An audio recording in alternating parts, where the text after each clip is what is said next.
स्तूप, इतनी ऊंची स्तूप, अब समझिए कि इसको ढका गया था, फिर भी सरकार के ऊंचाई पूरे विश्व के सारे स्तूपों से अधिक ऊंचाई है और परिधि भी इसका हर स्तूप से। धरती अब सीना फाड़ के अपने आप को दिखा रहा है कि मैं बौद्धमय था और बौद्धमय रहूँगा। उसी का उदाहरण है।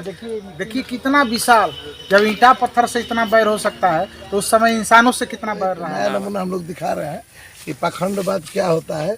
अभी देखिए जो मनुवादी, ये देखिए अंधविश्वास में झोंका जा रहा है इस स्तूप को। ये देखिए जीता जागता नया एकदम उदाहरण है। अभी लग रहा है कि एक हफ्ता के अंदर का मामला है। जी जी, हमारे बौद्ध स्तूप को ये पाखंडी अंधविश्वासी लोग क्या क्या कर रहे हैं। क्या चीज़ है जो देख रहे हैं? बुद्ध भगवान का स्तूप है जी, बुद्ध भगवान का स्तूप है। तो इसको निश्चित क्षेत्र में खनन अथवा निर्माण कार्य वर्जित है।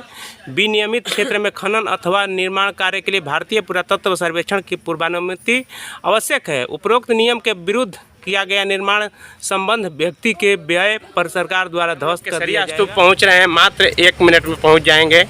आप लोगों को मैं नज़दीक से दिखाऊंगा। हमारी धम्म यात्रा की गाड़ी यहीं पर रुकी हुई है। आवश्यक सूचना, बौद्ध स्तूप पर चढ़ना मना है।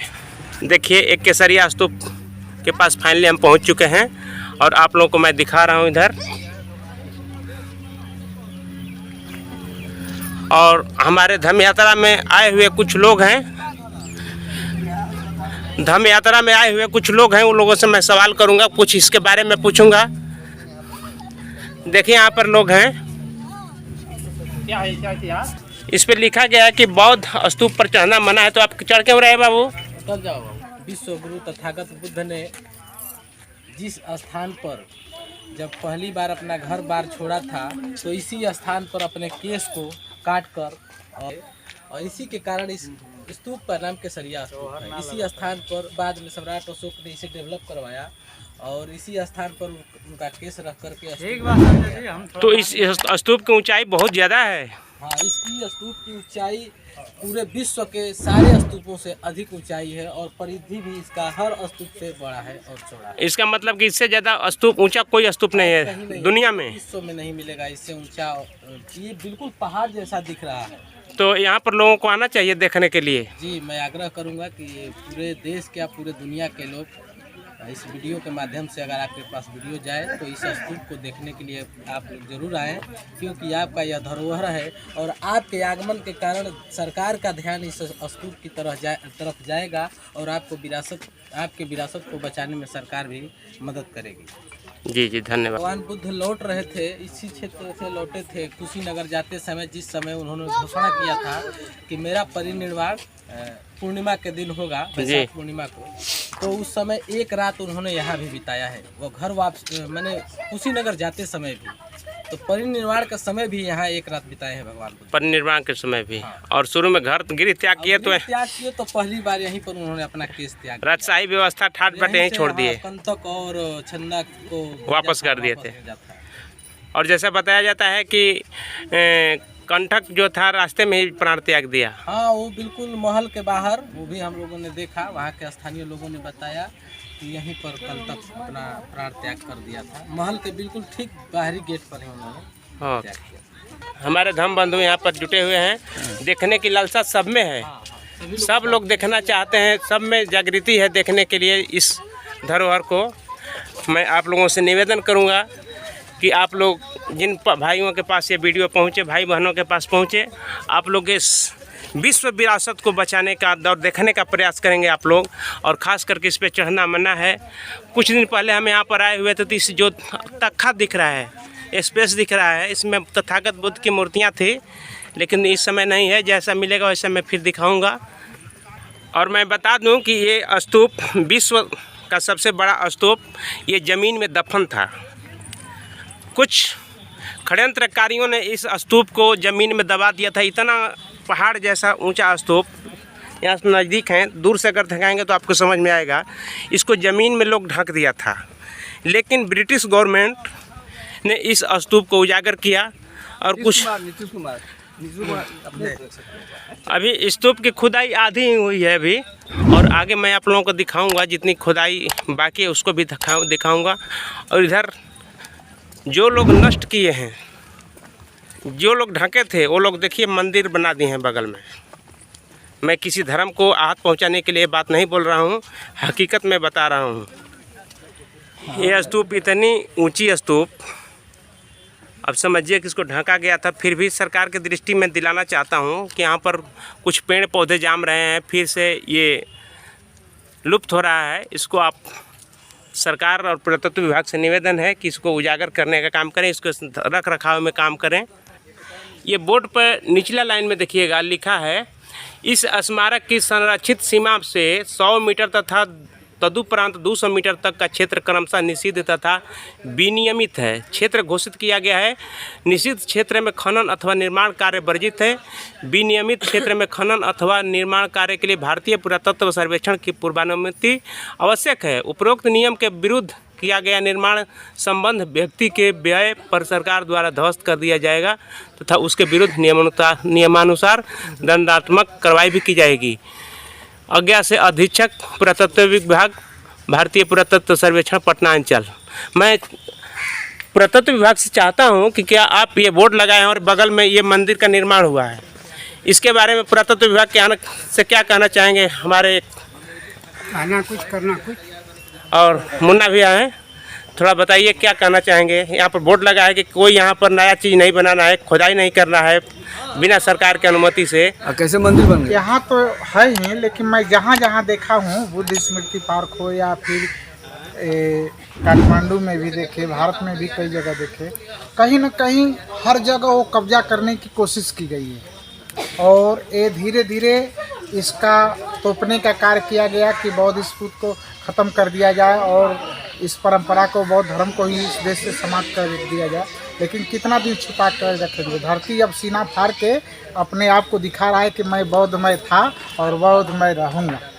उसी का उदाहरण है। देखिए मिट्टी में तोपा गया था, देखिए कितना विशाल।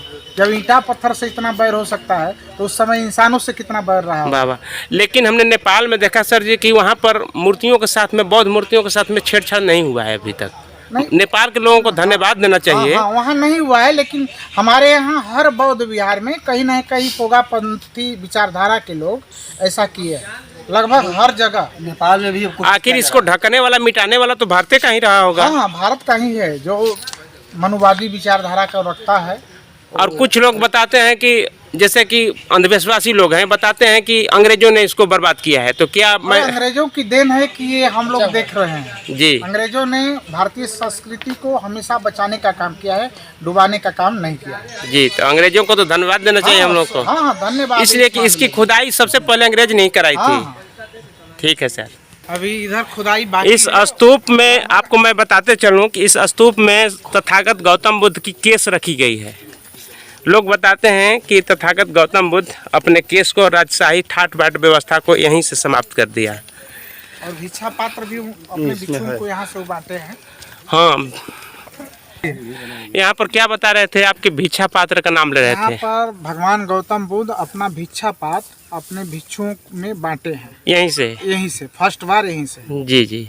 और तथागत गौतम बुद्ध की केस इसी स्तूप में रखी गई है, जो कि सम्राट अशोक महान ने उसको संरक्षित कराया था। हाँ हाँ, वो भी है। यहीं अपना वो केस भी काटे थे और अपना भिक्षा पात्र स्वयं लिए और दूसरे को भी बांटे। ओके, मैं आप लोगों से एक बात और बताते चलूँ कि देखिए ये मिट्टी जो यहाँ पर है, अभी खुदाई अभी यहाँ से हो रही है। मुन्ना भैया, खुदाई हो रही है और टोटल ढका हुआ इधर इसी तरह से पूरा ढका था। इसी तरह से पूरा हाँ, ढका था। इसी तरह से। ये तो गवर्नमेंट सरकार को हम लोग को बधाई देना चाहिए कि उन्होंने खोज करके जमीन पर ला दिया। अंग्रेजों को शुक्रिया है कि उसने इसको खोजा और इसमें अहम भूमिका निभाने वाले बिहार के आदरणीय मुख्यमंत्री नीतीश कुमार हैं, जो इसका खुदाई करा रहे हैं। अभी भी इसका आधा हिस्सा खोदा गया है और आधा अभी भी बाकी है, आप लोग देख सकते हैं। और जो यहाँ पर पुरातत्व विभाग से मना है कि इसके 200 मीटर या 100 मीटर के अंदर कुछ नया निर्माण नहीं होना चाहिए। 200 मीटर नहीं, इसका 23 पॉइंट कुछ एकड़ है, जिसमें किसी भी तरह का नव निर्माण नहीं होगा, जिसका की बाउंड्री भी किया गया है। तो यहाँ पर मंदिर बना है, उसके बारे में मंदिर बना है, वो एक तरह से अवैध कब्जा है, अवैध है। हाँ, इस पर सरकार को एक्शन लेना चाहिए। सरकार को एक्शन लेना चाहिए। किसी जाति धर्म से ऊपर उठ करके, जाति धर्म से ऊपर उठ के देश हित में सरकार को इस मंदिर पर एक्शन लेना चाहिए। ओके, ये आप लोगों को एक नया नमूना हम लोग दिखा रहे हैं कि पाखंडवाद क्या होता है। अभी देखिए जो मनुवादी व्यवस्था में जो पली पड़ी महिलाएं हैं, वो आई यहाँ और इस पर जो है अपने जो माथे का सिंदूर होता है उसको लगा करके कहीं न कहीं किसी देवी देवता से इसको जोड़ने का प्रयास किया गया है।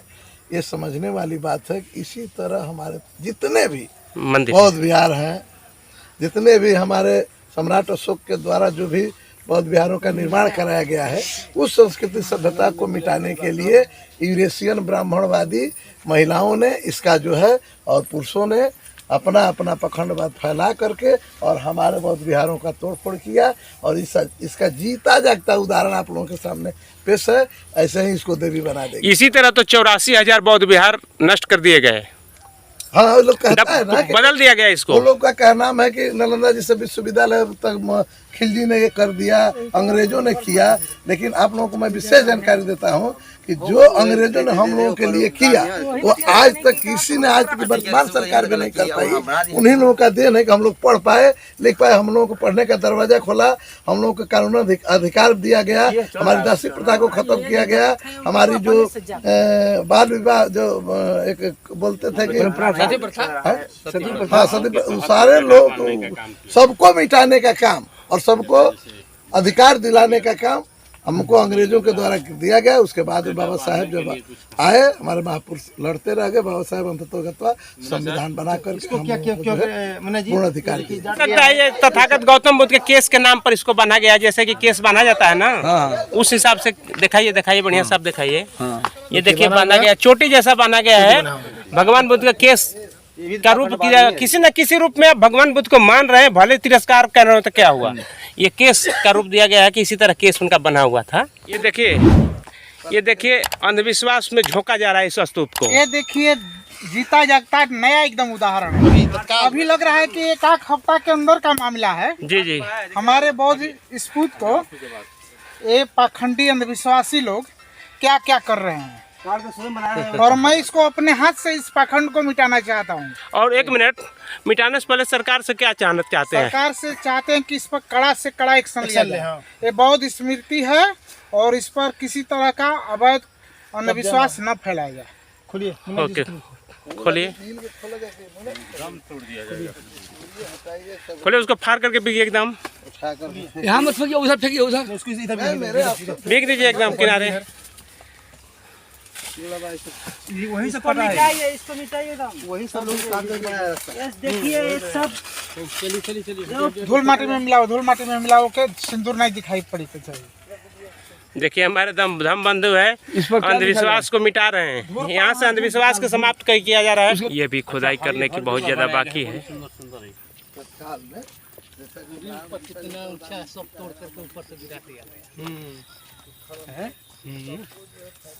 इसी तरह से सब जगह करने रहा होगा। ये बहुत ऊंचा है। अब यहीं से यहाँ की यात्रा समाप्त कर रहे हैं। आगे जो होगा दिखाएंगे। बाबा नमो बुद्धाय। नमो बुद्धाय। बाबा क्या चीज है जो देख रहे हैं? बुद्ध भगवान का स्तूप है जी, बुद्ध भगवान का स्तूप है। तो इसको इधर के तमाम लोग मानते हैं कि बुद्ध भगवान का स्तूप है। इसको लोग पूजा फार करते हैं, मानते हैं। तो ऐसा मानना है कि इसका जो है जैसे सिंदूर वगैरह लगाया ईंटों पर लगाया जा रहा है, उसका क्या उद्देश्य है? वो माता का स्थान पर सिंदूर यहाँ पर नहीं लगता है। अच्छा, वो जो आप लगा हुआ उत्तर साइड में जो कह रहे हैं, हाँ, उधर कैसा किसका मंदिर बना है? वो माता का स्थान है। कौन माता? गढ़ी माता। गढ़ी माता कौन है? गढ़ी माता कौन है? ऐसे वो कितने दिनों से वो मंदिर बना हुआ है? मंदिर तो लमसम हो गया 20 वर्ष। 20 वर्ष ये हुआ कितना ना? का है ये? आप वो पूछें। और ये कितना दिन का है? ये तो 400 वर्ष से बेसी का है। 400। चलिए चाचा को जितना जानकारी है 400 वर्ष बता रहे हैं, जितना जानकारी है। फिर भी 20 वर्ष के अंदर वो मंदिर बना हुआ है। और सरकार का सिस्टम है, यहाँ को पुरातत्व विभाग का काम है, सिस्टम है कि यहाँ पर इसके इर्द गिर्द में कोई नया स्ट्रक्चर तैयार नहीं होना चाहिए। तो कैसे बन गया चाचा वो मंदिर यहाँ पर? जब सरकार मना किया तो सरकार के लोग यहाँ पर नहीं आए क्या? सरकार तो अभी नहीं मना किया है। अभी मना किया? हाँ, पहले ये सब चर्चा नहीं था। ये जो ढका हुआ जो है, पूरा ढका हुआ था।